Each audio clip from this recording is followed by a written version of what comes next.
Get back in here. It's like herding cats. I don't know. I got coffee in one hand and then Mountain Dew in the other. I think I'm just going to drink them both. We lost Alex. He's going to the bathroom. All right, what are we talking about today? I forget. Things and stuff. Things and stuff and Things and stuff. We were going to Go to sleep. tease for something. We're going to Be teases. tease around FT Extra. Yep. We're going to... Now you said it. Spoiler alerts. Hey, it's already on the website. Don't worry about what it. have I done? It's on the homepage, I think. Oh, man. Oh, that is right. That's the thing that says coming soon, right? Mm-hmm. So people know what it's called. They just don't know what it is. Exactly. Coming soon, you click on it, doesn't go anywhere. Wow.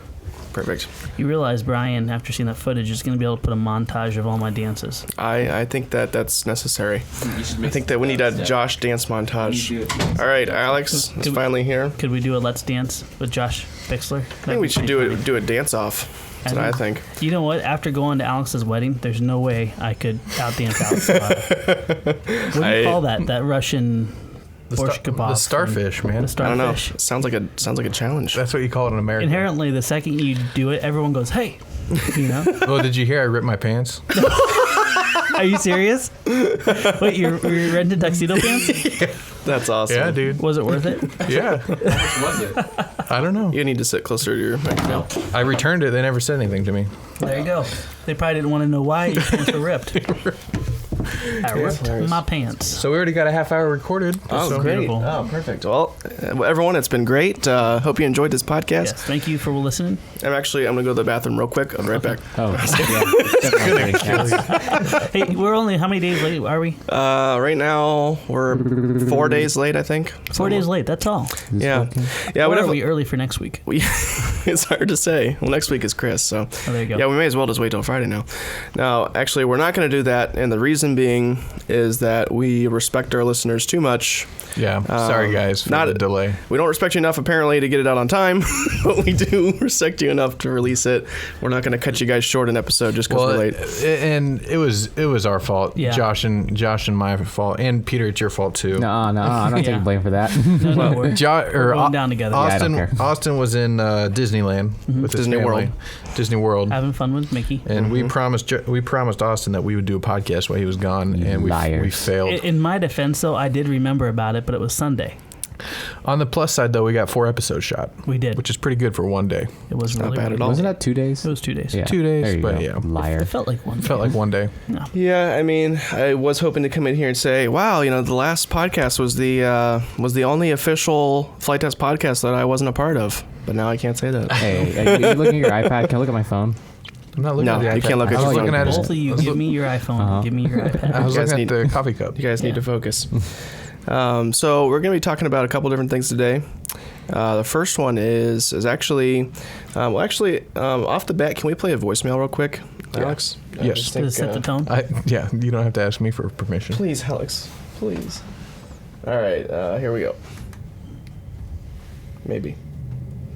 Nope. Nothing? Oh, it might be this one.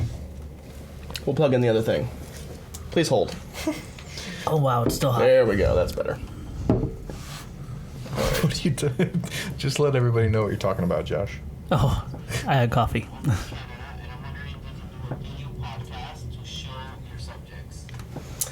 So that was our very first voicemail, and his question is, can you do a video podcast? Is this what this is? This is a video podcast. So it's like a video and a podcast put together. I'm not sure exactly what we're going to do with the video yet, but for the first time ever, we're going to try actually filming it. Is that why we have Dave Knopf to my right and a GoPro to my left? Yep, and swivel chair and all that fun stuff. Wow. So, yeah. Can I look at him? Yeah, please do. I was just ignoring him because I wasn't sure if I was supposed to look at him or not. So now I felt kind of rude. So this is something that people have asked us to do for a while. Mm-hmm. Just throw up a GoPro and just see how it goes, and just so people can kind of see. I mean, actually, I have listened to podcasts before, like on YouTube. But as what I do is even if their faces or whatever are on the screen, most of the time I'll watch like 20% of it, and then I'll just like open another tab and do something else and just listen to it while it plays. So Yeah. you can either watch our faces or you can go browse something else and do whatever you want. So I'm We're really not that good looking. Do I have Espresso beans in my teeth? No, you don't. But now I'm kind of hungry for them. How about me? So, Yes. Yeah, you actually do. Great. You My got wonderful- specs of it. my wonderful wife figured- made chocolate-covered espresso beans, and I shared them with everybody. She made those? No, she brought them from Amish country. Oh. Every time she goes to Amish country, she brings back. Yeah, a whole those are bunch. good. But somebody made them. They're That's the awesome. important thing. So Sorry to derail. that's okay. I'm not sure we were even on a rail. So No, oh, that was me. Sorry about that. was that what that was? That was loud. That means we're getting off topic. We are in a crazy punchy mood today. It's all the anytime, coffee beans. anytime we get off topic. Oh, see, we're off topic again. Oh my gosh, let's get on topic before people turn us off. All right. I think Alex, you pitched what we were going to talk about today. Basically, we wanted to talk about What's things. coming up? What's coming up? So, Alex, what's coming up? Alex is married, by the way. Yeah, I have a wife. Oh, this is your first podcast since you got back from honeymoon. Is it? Yeah. Sure. I don't know. Maybe. I Yeah, don't know. it really is. I think so. Anyways, what's coming up in FliteTest? What's coming up in FliteTest? Which we have all kinds of things on the horizon. As you probably know from the last podcast, the minis are here. Minis were huge. We have- sold a lot of minis. Yeah, there's a ton of minis out there in the world. Yeah. All over the world. We've sold more minis than any other plane released before. Yeah. Is that right, Josh? That is absolutely right. In the first couple weeks. Almost times 2. Yeah. It's been absolutely hysterical. At one point, all 4 of our lasers were running minis, which is crazy. And there's a laser at home, and that one was even running parts for the minis. Yeah, That's and crazy. If you were one of the ones that purchased a mini, thank you first off. But Yeah. second off, let us know. Post your flight videos, post videos of it flying, or even a build. Share your experience because we really, really value that feedback. We want to know what you like, what you don't like, because we got a lot more designs coming your way. Speaking of which, you guys have Peter and Josh. You guys have been working pretty tirelessly on. We've had a fun week. It's been pretty intense. Yeah. What have you guys been working on? Peter, you want to go first? Twin engine cargo planes. Yep. And I'm working on a mini cruiser. So Peter's infamous cargo plane, we found a particle beam that would actually shrink it to a smaller It size. even made a cool noise, like. You mean a microwave? I don't- that. That's better. I don't know what it's called, but A microwave? it did make it smaller. So what's the wingspan roughly on your mini cargo? Josh? It's let me Approximately. think. I want to say it's 30 some inches, probably. 30. Yeah, it's actually not that small. It's probably 32 or 34. 32, 33 inches. Yeah, something like that. I want to go out and measure it right It's now. like a mighty medium-sized plane. Yeah, and hats off to Peter, by the way, because his heart's been to bring this design here, and to let another guy touch his design is kind of a crazy thing. And he let us shrink it down and go crazy. And dude, you have an amazingly sick airplane. That thing, we fly it every day. Oh, yeah, I just can't resist it landing on the roof, landing on the windowsill, hitting things with it. Yeah. Like yesterday, I crashed and inverted in the snow, and it's just fine because it's so small. I do have to say I haven't built a plane in a while, but I think I'm going to build a mini cargo. Yeah.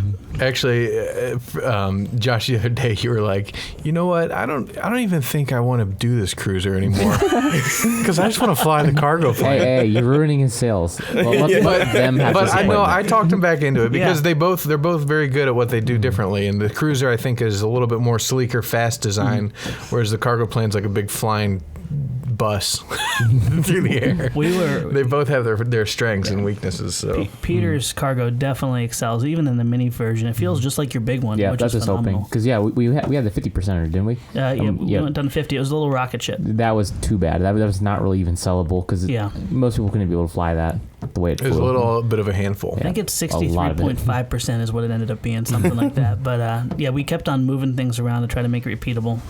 But the cool thing with Peter's is, like you said, the high alpha, the fun way you hovering. can just the hovering, the things you can do to this thing. It's like a 3D plane. Yeah, and especially you can put cargo in it. And this stark contrast to the cruiser is the cruiser has really sleek performance. You know, long graceful lines. Because of the differential thrust, the pinwheels and the flat spins are Are you tighter absolutely. on yours? Yeah, they're hysterically fast. But that's probably because of the tiny little rudder on it. It has this tiny little rudder. But it flies good, and it's gentle. But my tastes are more functional and hardcore hauling. I think there'll be a market for both of them, but I'm really excited to see them come out. And the cool thing after that is we're going to be doing another version of the Electro Hub called the Electro Hub Pro. and that'll go from race quads all the way up to some really complicated advanced configurations. I'm looking forward to that. It's fun. You threw a prototype together. It's all made out of wood currently, but eventually it's going to be G10 with power distribution built in, maybe some LEDs and stuff like that. You got a PCB board. Yeah, definitely looking forward to that. It's going to be similar to the regular Electro Hub, but a little bit more versatile. Yeah. You can use it all the way down to small little mini race quads all the way up to whatever you want to go. And we focus around, you really like the motors that run the 6-inch blades. It'll fly on the ones with 5-inch, but we tested it with just simple mini H configuration, and I love it with the half-inch gap in there because you can get everything inside of it. Yeah. And the thing is just a rocket ship. Actually, Matt Eliash from FliteTest, he left these pink flamingos, and we've had First mistake. He challenged us to make those fly, and I don't think he thought that we would actually do it. But those flamingos have quite a bit of flight time now. They have quite a bit of quite a few hours in the air. Right after FliteTest, I took a week's vacation with my family, just kind of catch up, and we had a great time. Though I was building a treehouse with my boys, you guys were flying flamingos in the backyard, and flipping flamingos. You were flipping the bird, but not in a bad way. Such a productive day at the office. Yeah, it was hysterical, and maybe someday the footage will kind of reappear, won't it? Yeah. Well, speaking of other things that are upcoming for FliteTest, That's a good segue, wasn't it? we have something coming out Christmas Day. Christmas Day. Oh, really? Yeah. It's going to launch Christmas Day. Wow. So some of you might see a button on the home page of FliteTest.com. Is it the one that says coming soon? It says coming soon, and it says FT Extra. Extra. And so that button's been inactive ever since we did the FliteTest.com reboot, redesign. When did that launch in, like July or August? July? I don't know. April? Time flies when you're June, having maybe. fun. Yeah. I don't know. Anyway, when the FliteTest.com redesign launched, we put that button there because we knew we were going to be putting something there in the near future, and that is coming to fruition now. So a lot of interesting things, such as the Flamingo flight may be finding its way to the interwebs. Yes, I bet as you well will. as many other things. Yes. We wouldn't be lying about it. It's going to be in there. Yeah. Also, we decided Max, the dog, who's actually our HR department. Yes. We figured we'd also put him to work as a cameraman. So Yeah. You're going to see every one of our butts. I don't know how much I'm supposed to be saying about FT Extra. Well, and I think it's okay to stay a little bit ambiguous, but let's just say Quit spoiling the surprise. from December 25th until whenever you have to go back to work, you might have some things to do. Yeah. Put it that way. Some time to kill. Some entertainment. All right, we should probably move on. It's getting awkward. So Everyone's getting that Grinch smile. Like, we're just excited about it, and we're in full tilt, getting ready for it, and so it's hard not to talk about things we're neck deep in. So yeah. And Austin, I think you were the pioneer of this, so hats off to you, man, for all your hard work and making this a reality. yeah, no The problem. thing that we're talking about, but not talking too much about. Yeah, and we'll do a podcast all about it once it's launched. But we want to let you guys know something really exciting is coming down the pipeline, and I think you're going to like it. Speaking of something else that's coming up that we can't really talk about too much because Lee's not here. Yeah. But FT Connections, and if the past two episodes, actually the episode that's going out tomorrow and the episode that went out yesterday are all based around Mesa RC foam fighters. Such a great group of people. Jake Marshall is the gentleman that heads that up. And yeah, we'll definitely kind of hit around this, but I think people know our heart. We want to bring and exploit this hobby.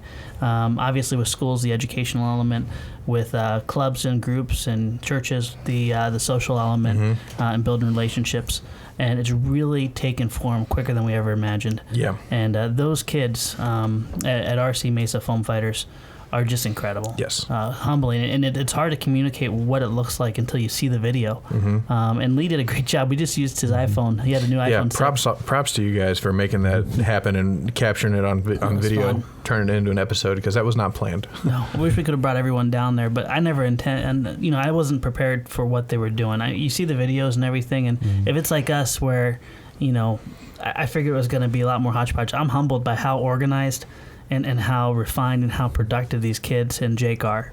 and it's going to be really exciting to pursue future stuff with them. But that'll be done under the FT Connections umbrella. Yeah, basically FT Connections. If you go to the Mesa RC Foam Fighters episode that we just released, watch that, and then look at the comments. All the comments there's a ton of comments that people are like, I wish this was in my school, or I we want this. This is awesome. Cute.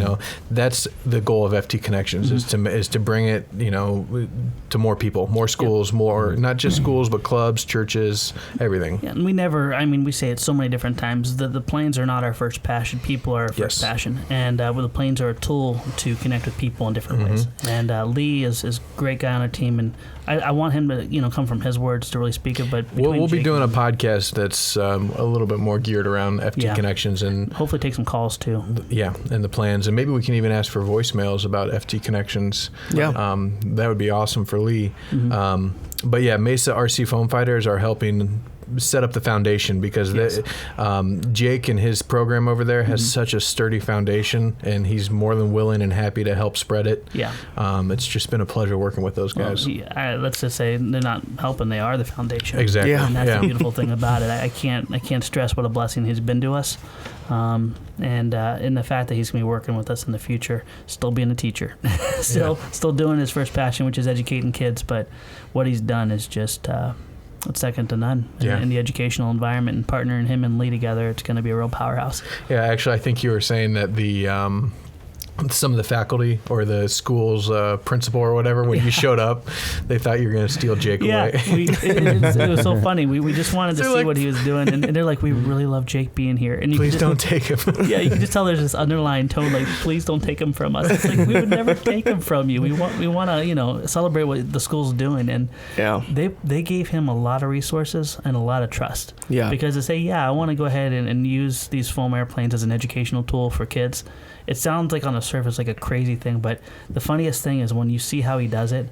I'm biased, yes, but I can't imagine a better vehicle to do what he's doing. Yeah. Because you're conquering the laws of gravity, you're using physics, you're using design, you're using engineering, CAD, development, even business model is demonstrated in there. Art, you got it. Creative stuff. It's so overwhelming to see what they're doing, and can't wait to have that podcast. So stay tuned for the podcast. If you have questions concerning Mesa Foam Fighters or FT Connections, you can leave us a voicemail, and we'll play it on the podcast when we do the FT Connections. Maybe we can even get Jake Marshall on the phone and have him kind of tapped in. Do a segment, that's great. That'd be really easy to do. Yeah, so a lot of faces behind the scenes that are just incredible in our family. And I forgot to mute my phone. That's kind of awkward. Man, we're not doing too good with the phone. I know. I can't get it out of my pocket. Let's see you bend that thing in half. So speaking of new things at FliteTest, they're not going to want to know this. Don't talk about this. Josh just got a giant iPhone, which replaced his old iPhone, which he had for 3 years, 2.5 years. Yeah. For which 2.5 years of that, he had a cracked screen. Shards of glass everywhere. Couldn't even see what was going on. None of the buttons worked. I'm cheap. I didn't want to do it, but it's amazing. You know, batteries last longer than 3 hours. It's incredible. His lock button didn't work on his iPhone, so his screen would just stay on forever. So his battery would literally last 3 hours at max. So good news is he got a new phone. Bad news is he can't get it out of his pocket because it's gigantic. Yes. But I've been answering a lot more emails and a lot more text messages now because I can actually see them. It makes you a better you, Josh. Yes. So anyway, sorry to derail. Ding. Where's the dinger? Ding. Moving on, stuff with the show. We got a lot of new stuff coming up with the show. You're doing a great job with that, man.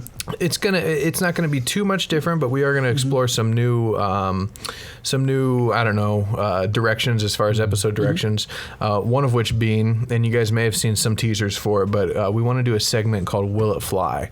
And this is basically where we take something like the Avengers helicarrier and actually put it to the test and actually see.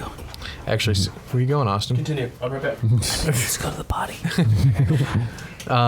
Basically taking a concept like the helicarrier and putting it to the test, see if we can actually make it fly and perform like it does in the movie. And it doesn't necessarily, it's not always going to be a movie. It could be a video game. It could be anything pop culture. And the idea of this is not only is it going to be entertaining and a great learning process for us to see how to build these things, but also we're trying to get more people in the hobby. That's the end goal. And doing these kind of videos that not only hobbyists relate to, but also whether it's, I don't know, comic book nerds or video game nerds or whatever it may be, not just nerds or, we're going to try to do all kinds of different stuff that are super relevant in today's society and try to bring more people into the FliteTest community and see if we can hopefully inspire them and open their eyes to what RC flight is and all the benefits. And you can fascinate them with the airplanes, but then they quickly realize it's something much bigger, and that's what's special. So, it's going to be a really cool format. And also, I think our intent is, in things that are repeatable, we're going to try to put up plans for free. And that way people can recreate it. So say, what's the one we're working on right now? the helicarrier? The helicarrier's out there, Are we talking about the one that we're actually looking to... Oh, the Hunger Games thing? Or Hunger Games, yeah. Spoil that one, too. Spoiler alert. Yeah. I'm not sure about that one, though, if it's going to fly or not. Yeah, I have... That's the whole point of the episode. There's no vertical stabilizers. I have solutions. We're doing a build-off on this one, or at least we're going to try to. Or one of us, me, will probably wash out, and it'll be one, but... I'm pretty sure they're both going to crash. You know what happens. We're going to try to create that, but ideally, in a perfect world, we try to recreate it, take the goods, the bads, put the plans up so other people can either pick it up where we left off and perfect it, or recreate that experience. Yeah, and that's if it's repeatable. Definitely, we'll put the plans up. Some of the nope. And I'm sure projects in the future there are going to be huge to-dos, and it's not going to be common materials or anything like that. So we'll play it by year with that. But yeah, I'm super excited about it. I think it's going to be a lot of fun. So let us know if you guys have any ideas, if you want to see Flying Millennium Falcon or something. I want to make a Flying Baymax. I took the kids to see that movie. I love that movie. Something from your favorite movie or video game or comic book or whatever it may be. Let us know. Drop us a voicemail or comment on YouTube or stuff anything like that. Actually, the idea originated from... You're going to fill my inbox. Email Peter at... Give him his personal number, too. I already get enough emails from you guys. He loves every one of them. He loves them. I'm going to strangle someone. That's his love language, by the way, just so you know. When he says he says it to all of us all the time. Yeah. But yeah, the idea for that concept came from a YouTube channel. If you guys haven't checked it out already, it's called Man at Arms, and a little bit different hobby, but this guy is a blacksmith by trade, and he I think his main business originally was he would make props for movies. He's based out of California. I think he still does that. Yeah, he still does that. He says it in the intro to the show, but he's done like over 200 feature films and stuff like that. But his YouTube show that they have, it's called Man at Arms, and I think the YouTube channel itself is called AWEME, AWEME, and basically what they do is they take weapons or swords or something from like a video game or a movie, like the Hobbit sword from Lord of the Rings or something like that, and he tries to put it to the test and see if it actually could operate as a real weapon. So that Final Fantasy gigantic sword that weighed like 100 pounds, he did Thor's hammer, and he actually filled it with lead so it couldn't be picked up off the ground.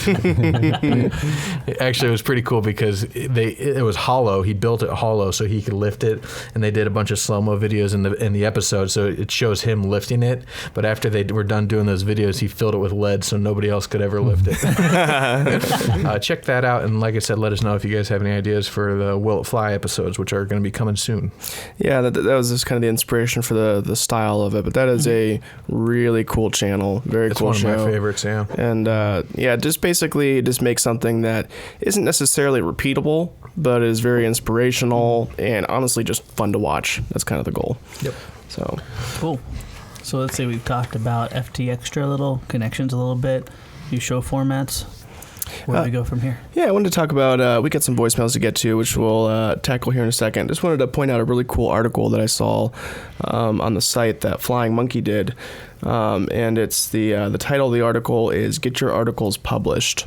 And so if you have an interesting project you're working on, or if you have a design that you're working on or something, because obviously we're not the only people out there creating stuff and making stuff, or if you have an interesting tip, or for something like that for the community, Flying Monkey did an awesome article on how to get published, what the best practices are for making just a top-notch article. And it's actually, we actually have talked about this on the podcast before, best practices for an article, that sort of thing, but it's never been written down in a really nice format. And so actually it's kind of like it's kind of like interesting just because he does the article on how to get published in the format that he suggests that you do an article. So while you're reading the article, you're actually consuming it in the format that's going to make you most likely to get published. Just drop it on your phone. And actually, it won't be the last time. Got a case this time. And actually, I get lots of emails from people, like, hey, I got this really cool project I'm working on. Can we get it on the show? And sometimes the answer to that is maybe, but honestly, a lot of the times the answer is no. It's not because we don't want it on the show, but the reality of it is we only have 8 episodes a month, and those get chewed up very, very quickly. Yeah, and I'd say 90% of all of our episodes, probably even more than that, 95% of our episodes is based on community requests. Right. And so when you have 10% of people asking for this kind of episode, that's the kind of episode we're going to make. And that doesn't mean your product isn't awesome, doesn't mean your project isn't cool.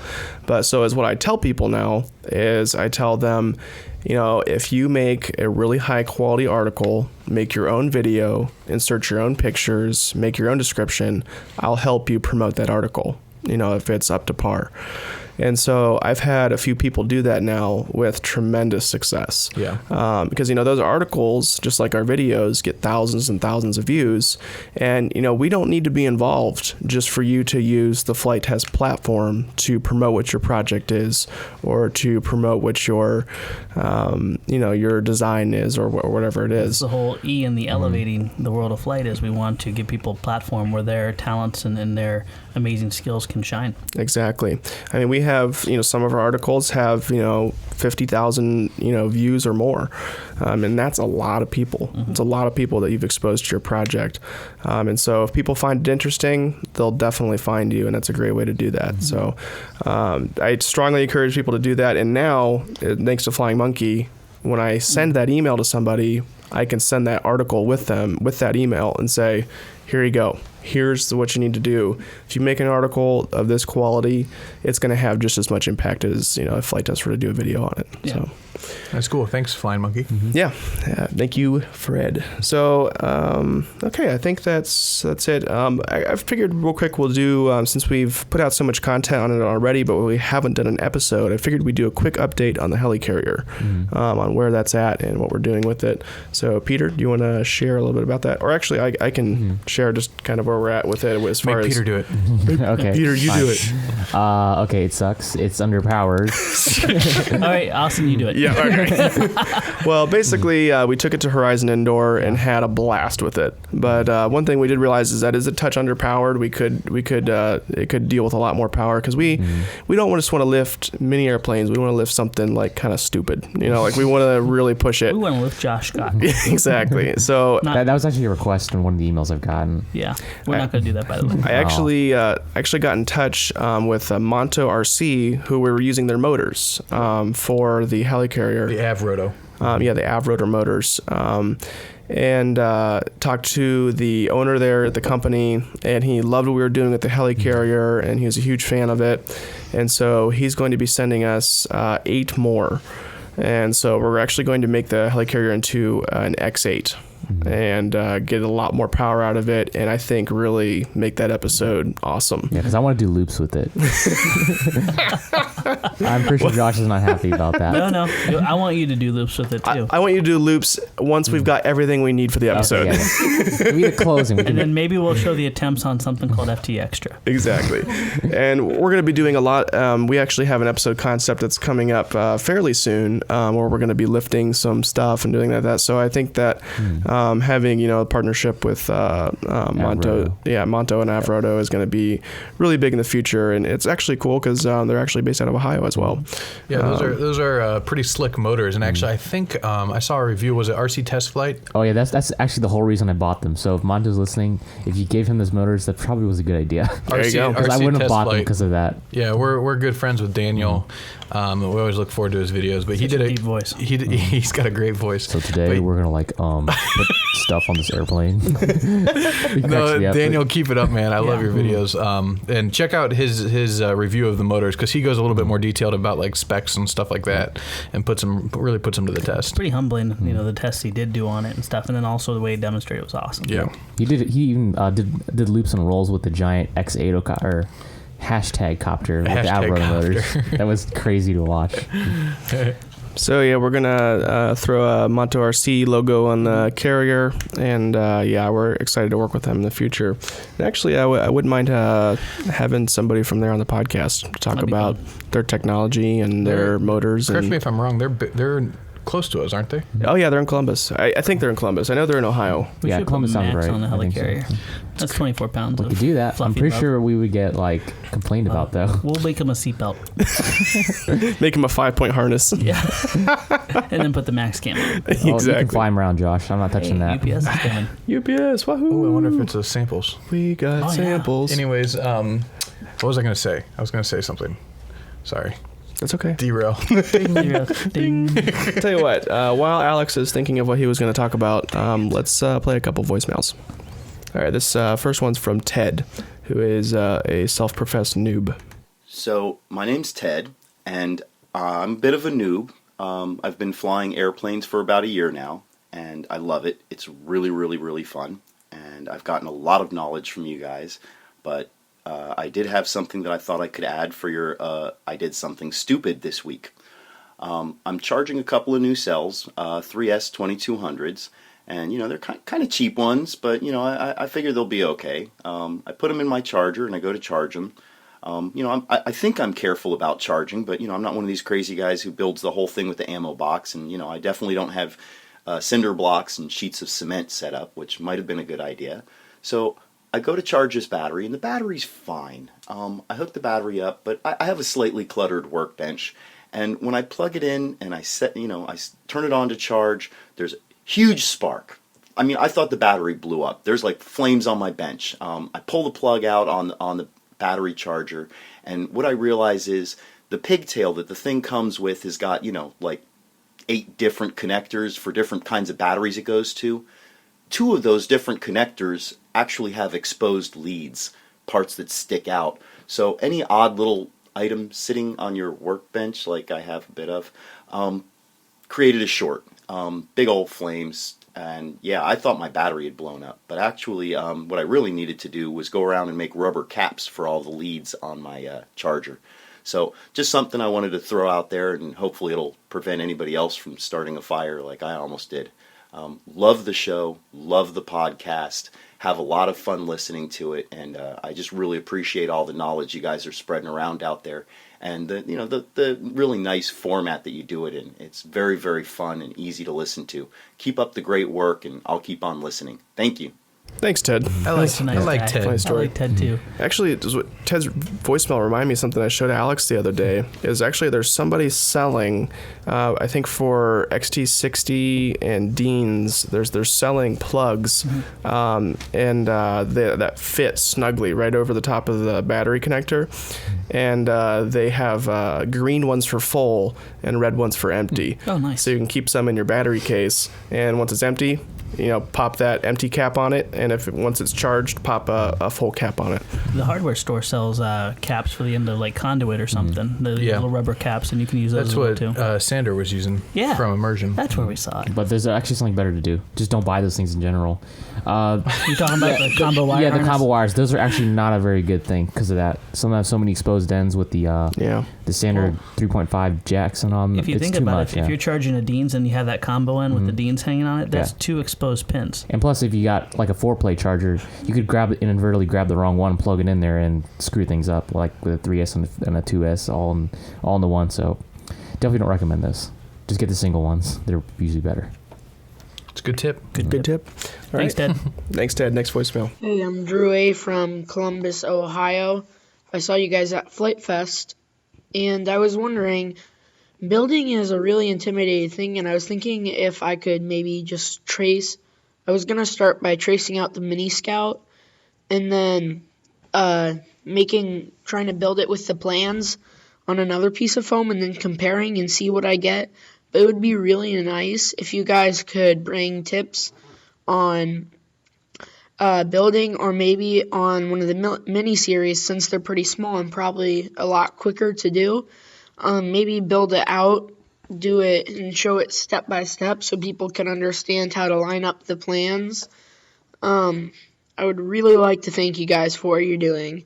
It's great. It got me into the hobby, and now I'm trying to get my mom into it. So thank you guys so much for what you're doing. See ya. Thanks, Drew. I like Drew. That's awesome. Correct me if I'm wrong, but we have an episode on laying out the plants and stuff, don't we? There's some really great articles on printing the plans. There's Okay. an article and then a really good forum post on Yes. on free plans. Maybe put that in the show notes for him. Yeah. So, hey, and Drew, one thing too is I tell a lot of people, I know like with the Scout's a great plane to make your first build, because if you can build that, you can build any of our planes. The one thing I'll tell you is like the scallops on the end, don't get all concerned about making those small details. You can go ahead and just cut straight. Yeah. And get those details later. Always use a sharp knife. A dull knife's actually more dangerous because you're going to have to be going through it multiple times. Yeah. And if you're going to do something like a scallop, rather than starting at the point where the scallop starts, actually start before that. And actually go from the waste foam and cut to your line, and then drag it beyond it. Don't start and stop at the lines, and you'll be amazed how much easier it is to cut very nice, intricate curves and things like that. Also, whittle. Say you have a constant round, like on the top turtle deck. Instead of trying to take that in one cut, just do a nice curve starting from the waste foam, kind of going along the lines, and then let it wander off, and then do another cut, and then do another cut. Yeah. And make sure it's not over your mom's kitchen table, or she'll not want to get in the hobby with you. Yeah, they have the cut mats, and then also going back to what you said about sharp blade. Yeah. If you're using the standard X-Acto blade, Number 11. I'm pretty sure you can get those in like packs of 100. You can. Yeah, they're about $20 for 100 of them. Yeah, 20 cents a blade. definitely look into that, and don't hesitate to switch your blade out often. Yeah. Doesn't mean you have to throw them away, but having that sharp blade really does make a big difference. And if you don't mind not using an X-Acto knife, I love the when I used to do auto body, I use a single edge razor blades. They look like rectangles. Yeah. But the ones I really like are the DeWalt style, they're like box cutter blades. It's like a trapezoid. Yeah, it's like Look a like parallelogram, but trapezoid looking thing. Yeah, and I like those a lot because, in my opinion, they're easy for my hands to hold, and they don't roll like X-Acto knives like to roll on the tables and stuff. So they're bigger, harder to drop on the floor and not, fine and things like that. I actually prefer the 12-point snap-on blades from Hobby King. Those really cheap plastic box cutters. Okay. With the 12 points, those are actually really good too to have. Yeah. Because I do a lot of my cutting with those beforehand. You're talking about the ones that extend, right? Yep. Nice thing is if you're doing a project like Peter does, he extends it very far. Like for helicarrier, when I was making those ducks, that was cutting through 2-inch thick foam. Yeah. And you couldn't do it with the X-Acto knife, and you couldn't do it with the other stuff without making a huge mess. Very dangerous. Yeah, so that stuff, you just extend the blade out all the way and drag it at a very, very acute angle. That way you just kind of cleanly cut it without making a huge mess. And what Peter said is absolutely true. With the acute angle, what he's talking about is instead of the blade, and I think we demonstrated it in the build video of the Scout, talking about the bevel, but it works with any kind of cut you do. Don't turn the blade 90 degrees to the material you're cutting. Turn it in as long of an angle as possible. You want to try to cut like parallel to it, but with a little bit of an angle going into it. So say 10 degrees. If you're going to put degrees on there, 90 being obviously right angle, you want it about 10 degrees. And that way you're using most of the blade. It's not going to get dull as quickly, and it's going to cut a lot smoother. It cut like butter, because it just goes right through it. Butter. Hey, did you set up a booby trap? I was laughing when you first started playing this, and there's a paperclip that shot across the room. I can't find it. It's a paperclip bomb. Paperclip booby trap. So we weren't laughing at No, that you, was brother. my- We were laughing at Alex setting up. Oh, here it Wait, is. what? What is this? Which, if you watch the video, you'll see it. Yeah. If you watch the video, you'll know that we are screwing around. I love the fact that we can actually embrace this. Normally we try to hide it. So now it's like, they saw it on the video, we got to talk about it. Can I do more research about FLIR cameras? No. Oh, come on. Give me your phone. You gotta pay attention. No. All right, I think we answered that pretty good. Yeah. Just something that wasn't mentioned. Please be careful with really sharp things, and keep Band-Aids. and don't bleed all over your baby blender like I did. That sounds weird. Actually, I have the original cruiser prototype that you gave me. Do you still have that? Yeah, Is your blood on it? It's got Josh Bixler's blood on it. A huge amount of blood on it. I really gashed myself on that sucker. Right on the wing, right? Yep. Just please be careful. It's funny because when Alex came into our family, oh my gosh, it was like 3 months into when I came full time. Then you were hired around March, right? Yeah. And March 18th. It was the funniest thing because I was like, oh, this is a prototype, take it home. And he'd get it flying, and he'd fly it. And then the FT3D, the Bloody Wonder, the Spitfire, all those planes lived on with you. And I think you even still have a couple of them. The Spitfire you still have, right? Yeah. It doesn't fly. No. I want to right. build another baby blender. That's crazy. You just stick it in the wall? I went over there. It goes far. All right. Next Quit voicemail. joshing around. Hi, FliteTest. This is Preston Jorgensen. I just was wondering if you guys would ever make your speed build kits a little cheaper, because as a kid it's kind of hard to come by money, and just to buy the airframe kit like $30, $30 or $40 plus the electronics. It comes out as a pretty decent amount of money, and it's kind of sometimes hard to get that much money for a person my age and where I live. So I was just wondering if you guys would ever make a cheaper speed build kit. That's a very good question. Yeah. That's kind of honestly what we're trying to accomplish with the minis. Well, actually, looking at the date of this voicemail, it's actually before the minis were released. Good. So, yeah, we always want to be sensitive towards that. I mean, that's why we never had the fact it's $1 worth of material. And then, obviously what people are paying for is the convenience. Biggest thing is the laser time, the people to cut it. I don't know if people know, we have my amazing brother, Jim, and his wonderful wife, and my wife, and Miss Lindsay. We have quite the team now. We got an amazing team, but every kit that goes off, they all put their eyes on to make sure it's as good as possible. And it's not necessarily a very quick process. It's a one-off. I shouldn't say one-off, but one at a time. These things are being packaged, assessed, because it's basically our thank you for supporting us. So we do want to make it as economical as possible, and the minis are definitely was kind of where we're going. Instead of being $30, it's now $15. The electronics are cheaper, and I definitely challenge people. Our goal with the kits is to generate revenue to support us, but also is to get you over that initial hump of building. Once you build it, then you're like, okay, I'm going to go ahead and try the next one. That's why I always say trace out your plans. If you're going to buy a kit, trace it out in raw foam, because then you can go back and you can cut it. We want to make creators out of you, not consumers. And it's kind of funny as a business plan. It's kind of backwards, but I hope the minis is a little bit more in this price range, because the last thing we want to do is keep someone out of the hobby because of that. Yeah, and going back to upcoming stuff for FliteTest, one thing that I forgot to mention too, it's just kind of relatable to this, is FliteTest foam.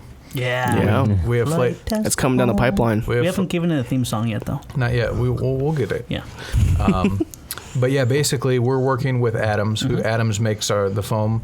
Nothing's changing yet. We are looking to maybe work with them in the future on kind of making our own custom foam. But waterproof. As of right now, we're just kind of rebranding the foam, make it FliteTest foam, and more importantly, we're going to be distributing that worldwide. Yeah. Just to make it a little bit more readily available. It's tough for us. When we first started out on this, we didn't even realize that this stuff isn't really available overseas. Yeah. And actually, in some towns, like we were in New York, and they're like, we can't get this stuff. Yeah. Even here, I mean, we have dollar stores around. We can go buy a couple sheets here and there. But when we were trying to buy boxes at a time, we even had trouble with our wholesaler that was, supplying us. Yeah, Great Lakes. I'm sorry, I'm not bitter about that. I would be bitter if I were you. Talking to you, K Burpee. But we... Sorry. Anyways. We're leaving that in. Was that the angry side of Josh? That was the angriest I've ever seen. It brought on a great solution, because I realized with actually, we should be thanking them. Yeah, thank you. Because he made us realize that we can buy it ourselves. Well, ultimately what it brought on, and it's also thank you guys. We were buying so much just to make the kits, but we had to get a reliable source of it, and also to control quality. Because a lot of times, you go to Dollar Tree and it's warped, it's creased, it's not the best quality. We want to be able to get to people where they can build. And now, when people build, they don't just build one plane. They'll build constantly with this stuff. Yeah. So it makes sense to buy a box, and we want to make that happen. And Alex, you did a great job with the artwork, because we wanted to communicate what we stand for and who we are. It's not only about building a plane, but it's about sharing a memory. Yeah. And you put that right on the box, and on the back of the box. It's a cool gremlin illustration. Cute, and it actually won a national Addy. Yeah. In the future, our goal is to have it, instead of just the paper, have it laminated with a waterproof. So things last longer, because Peter is definitely right. The things Peter builds, are meant to last. You know, my stuff is somewhat disposable. Yeah, but that's okay though for like the beginners and stuff because that's exactly what you want. And when you look at the big picture, really every plane's disposable because every plane is eventually, if you fly it, you're eventually going to crash it. They all have expiration dates. So you just don't find them until they expire. Yes. Got it. So going back to the voicemail, that's another solution that's coming down the pipe. Bring the cost down quite a bit. This foam will be a lot more readily available, and you can scratch build for pennies. So correct me if I'm wrong. You're going to be able to go to our store, and you're going to be able to buy a box of FliteTest foam. Store, but also we're talking with a couple really great hobby companies too, because that way you can literally walk into a local hobby shop and pick up a case of it or a couple sheets of it. It's going to be individually marked too. Yeah, one thing we didn't mention too is with the foam we're going to be distributing the elements. So like control horns, firewalls, all those like tidbits that aren't as common or require like specialized cutting on plywood. Firewalls, control horns, all that stuff. And that stuff. I don't want to say the name of the website, but it might rhyme with Glamazon. Don't go to glamazon.com. Amazon. You're talking about eBay, right? Yes, it's got to be eBay. No, they're could be carrying our products very soon. That's cool. And our goal is to make it as cheap as possible, because if that happens, also there's some solutions for overseas that'll make things really easy. We want to get this stuff in the hands of people so they can do it. I saw an amazing video. I showed it to you. It brought a tear to my eye. Yeah. It was a father and son building a simple saw in another country because I couldn't understand the language they were speaking in. I'm guessing it was probably French. Oh yeah, because they said. I recognize a couple of the words. It looks French. I think it was French. But it was an awesome, quick. Maybe can we actually put the link to that? Is that okay on the show notes? I would assume so, if you can get it to me. I'll get it to you, because I forwarded it to a lot of different people, but it's exactly what our heart is. And it was a father and son scratch building. It's a time lapse of their build process, and a young kid with his dad, and they were working together on this simple saw, and then they go out and fly it, and it was pretty cool. Beautiful, powerful video, and it was for him. It was for the kid. Yeah. And the kid was flying at the end and did a great job, but that's our heart, and we want to make sure people have the materials to do it, and the elements and the raw materials. Yeah, and it doesn't have to be fathers and sons. It always can be, but say that a lot.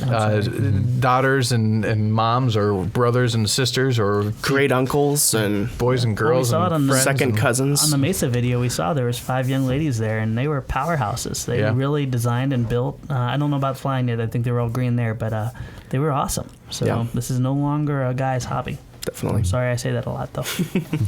All right, well, let's take another voicemail here before we call it quits. Hi guys, it's Todd from Southeast Ohio, and I just wanted to tell you that I recently picked up a used Spectre V2 from Stone Blue. They were getting rid of some old ones, and I had to rebuild the horizontal and vertical stabilizer, and they had used Coroplast for their material. I ended up buying that Coroplast from Lowe's. It cost me $3 or $4 for a yard sign, but then I was noticing in campaign season here that all the politicians' signs are made out of Coroplast. So I just picked up 4x6 sheets of the stuff, plus a whole bunch of campaign signs from one of our local politicians who just had them stacked by their house ready for disposal. So Coroplast is obviously plastic and very durable, and it's free. If you ask one of the politicians, just say, I want to take them off your hands for building material. It also might be cool if you could do an episode on perhaps fabricating an airfoil or an entire airplane out of Coroplast to see how that would work. But just some ideas. Love your show and all you do. Take care. Bye. We actually used that stuff for video for the paintball episode. That's an oldie but a goodie. Oldie but a goodie. That's a great idea, though. Obviously, don't steal the politician signs. No, if you don't like that, you'll get on the news. I believe he a YouTube video about that actually too. I believe he obtained them legally, but yes. They actually make. I'm sorry, I interrupted you. No, go ahead. Okay, they make. Some people are making their power pods out of Coroplast. I saw that too. Yeah, and very good. Was it Crafty Dan? Crafty Dan, I think, has done it. A couple people have done it. The only thing is, if you're going to do that, reinforce where the skewers go through your fuselage, because if you have like a nose-in dive, it's just going to tear the tar out of your fuselage. I'd much rather build a new power pod, and that's kind of the reason why we didn't put more bracing on the power pod. But if you reinforce your fuselage, especially the guys that don't crash much, I'd be excluded from that list. Reinforce the fuselage area, and then you'll have a more robust airplane. Take a credit card, glue it on the inside walls, and then tape over it, and then drill a hole through it. And just or buy our discs. And just for the record, we weren't laughing at the nice voicemail. We were laughing at shenanigans in studio. Okay. So, but yeah, well, also with that too, there's also these things called SPADs from back in the glow days. Speaking of airframes, simple plastic airplane designs, people have actually been flying those things around for the longest amount of time. Yeah, there's people still flying those. Yeah, the original air cores were kind of Coroplast. Yep. And they used contact cement to put them together. All right, let's. We got 3 more voicemails, so let's power through them. I always feel bad when I leave ones unplayed. I think we shot the paperclip booby trap away, and so we won't be giggling anymore. It's far, far away. Which, if you're interested in that, check out the video of this podcast. Video.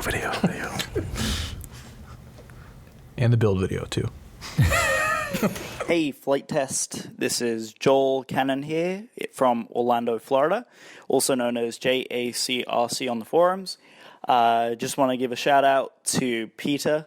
Your foam and tape method that you use comes in extremely handy. Just got back from flying my FT Flyer on its maiden, and needless to say, half a roll of packing tape later, it still flies like a champ.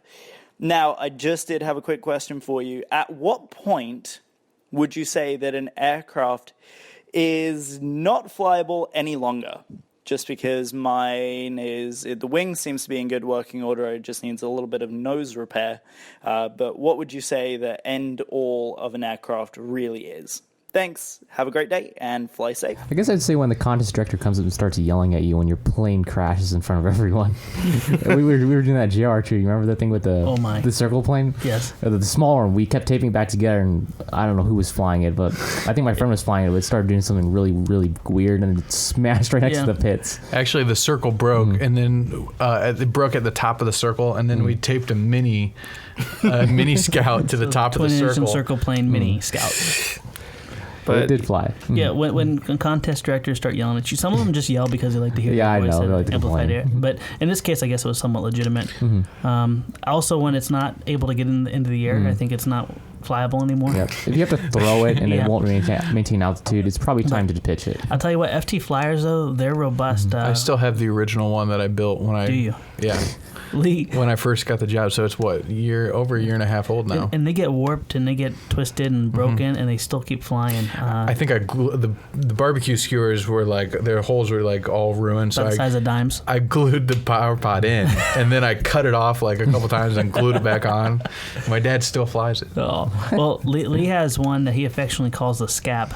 And it has no rigidity. I mean, inside the paper is just jello. I think all the foam's been bent and damaged so bad. But he loves taking it and moving his elevator really erratically, and it looks like it's flapping through the air because the wings are so poorly supported now. But it still flies great. So hey, I think I've heard you say this before, Josh. If you can find the CG, anything can fly. Anything can fly, right? And at this point, all the guys at RC groups are just screaming. Well, that's okay. Yeah. All right, we'll play next voicemail here. Hey, FliteTest. What's up? This is Josh Jones from Seattle, Washington. And I just want to say I really appreciate you guys talking about your failures. A few weeks ago, you guys talked about one of you trying to fly a 3D RC helicopter in your living room, which sounds crazy to me, but at the same time, it seems like something I would totally do if I got a new toy and I really wanted to play with it. And I think the reality is that you guys are brutally willing to be honest. Brutal honesty is the term I would use for it about your failures. And as someone very new to the hobby who just got into mini quads and is flying, I have to say I really appreciate your guys' honesty and just what it adds to the show. Because I had kind of an epic failure in my house. So to speak, with an MXP 230. I flew a quadcopter into myself a little bit, and I'm fine. But hearing that you flew a 3D helicopter in the living room, didn't know what you were doing, and just kind of made a mistake, and recognized that as a mistake, has helped keep me in the hobby. I think I was ready to be done, and just hearing you talk about that reinstilled the reality that people love to fly. And there is something amazing in flight that can happen if we're smart about it. And that's really what it comes down to, is being smart about it. And I think you guys are very well balanced of being smart about it and just the knowledge. And I appreciate the fact that you guys are willing to admit your failures and admit when you have done things that aren't so bright, but come back from it and say, hey, this is a really good product, or this is a really good thing to do. Don't do this, do that. It's just nice to have a little bit of a bearing or a little bit of a compass. And I think that you guys really are that in a lot of ways for the RC hobby. And I appreciate you and thank you very much for what you guys do. FliteTest is awesome. Bixler's badass. I love him. Thanks, Josh. That was a great voicemail. I love his name too. Yeah, it's a good one. The one thing you can always count on us to do is always screw up and fail. Yeah. So, Hey, that's how I got this far. Failure breeds success, and success breeds more failure. That's when you really learn. yeah. And we learn often. Okay. Actually, Go ahead. I'm sorry, Peter. Huh? I was just gonna say it Oh. on that. From that most recent episode we did, the Let's Fly from Europe that we released just a little bit ago. I noticed that one of the top rated comments was that it's just, I forget exactly what it was, but it's something along the lines of, it's just so refreshing to see that every now and then even the pros crash, because like a lot of times like the videos that get shared the most as far as RC goes, like it's people like like Sharpoo or whoever, like just doing like awesome things and like flying awesome and that sort of thing. Yeah. And I could see how like somebody could kind of get down on themselves and be like, man, guess who's never gonna fly like that? Me. You know what I mean? And so I totally relate to that it is cool to see that every now and then pros crash. So, Not the word pros, but no. Yeah, I don't know who they. I think the who they were definition talking is someone about. that gets paid to fly. So I guess we can say professionals, but There you go, yeah. we don't fly like we're no Joe Smiths. there you go. But the neat thing is I remember flying with my dad and with family, with my kids. All the good flights, all the ones that end with total success, I don't really remember those. But Yeah. when you erase her playing a crossed or fly one through your dad's hangar, or have to apologize about a certain dent Fly or a 3D helicopter in your living room. yeah. I think that was Chris. I think that was Chris Roncaglione. I listened to that podcast. Oh I forget who it was. he did. I was thinking because I did that too. I did it too. Who hasn't? I've done that too. I hit myself in the shin. It hurt Played really CP bad. Pro. I was at MCPX. That's and hilarious. There's still a circle in the ceiling where it chopped all the. All the little nubbies off the ceiling. The biggest thing I will say is don't ever put a multi-rotor in your wife's hair. Not recommended by Recommended. 10 out of 10 husbands. It doesn't make him a fan. Even the nanos, it's pretty funny. If your wife is in the room, do not ever power anything electronic that takes to the air because it will attack her. All right, well, let's get to the last voicemail here. Let's call it quits. Hi guys, it's Liam from Southampton, England. Just finished listening to, I think it was podcast 45, I'm a few podcasts behind now, and heard about Peter looking for new ideas with the planes to do. Now, I'm not sure how possible this is, but the way everything's going at the moment, everyone's trying to be greener. Kind of thinking you should try a hybrid plane, maybe like a gas or glow motor, powering some kind of generator, and then powering just the propulsion of the plane. Probably not so sensible to do it for the controls, to put a LiPo in there as well. But yeah, anything you can kind of come up with that. Once again, thanks for doing all the great content and videos. I enjoy it, especially on my drive to work, and it gives me something to think about rather than just listening to the dull old radio. Thanks again, guys. Keep up the good work. Thank you, brother. That's a good idea. What do you think, Peter? Actually, some of those are actually pretty doable too. Like some of the things I worked on for NASA, like this thing called the Grease Lightning 10. The real full size one I think was supposed to have like a diesel generator in it to run the electric motors and all that. So it would be interesting to play with, but that's more I think above our pay grade as far as the size of the models go. Yeah, there's some big like the size of a school bus. Once you get up past a 30-foot wingspan, you can break a lot of rules. You can use a generator that's big enough to power batteries and stuff. But when you're doing 8 episodes a month, you don't really have time to spend on an episode like that. But I remember holding my dad's Taylorcraft had and he took it off because of the weight, but he had a little generator, that sat underneath the landing gear that would windmill, as you're flying through and kind of charge your battery and everything. And I remember picking this thing up thinking, oh my gosh. And he's like, yeah, it's made to power these simple electronics. I'm like, wow. I couldn't believe the amount of energy and weight it took. But, maybe there's a way to do it. You know a lot about solar technology because I think you're going to help me solarize my treehouse I built with my kids. But that's just, general run-of-the-mill, like less than 10% efficiency solar cells. I've seen some of that stuff, but you gotta have a big budget to get anything with decent performance out of it, and that's like for the higher paying guys. That's why the solar flying plane is like 45 feet long or something, right? Yeah, the Helios. Yeah, that thing ended up in the ocean too, apparently. Did it? Yep. I saw pictures of that. It was cool. But I remember seeing, speaking of hybrids too, there's this pentacopter. Basically had like a big glow motor in the center, and it's 4 smaller electric motors to control just the orientation and stability. But most of the lifting was done with a big gas motor, which is kind of cool to see. That's a really good concept. I like that. Simple, effective, inspirational, noisy. I would honestly like to take a stroll through the woods and build a plane out of what you find in there. That would be cool. So I want to do that too. Actually, an empty island would be cool for that. Drop us off with a bag of electronics and let's see what happens.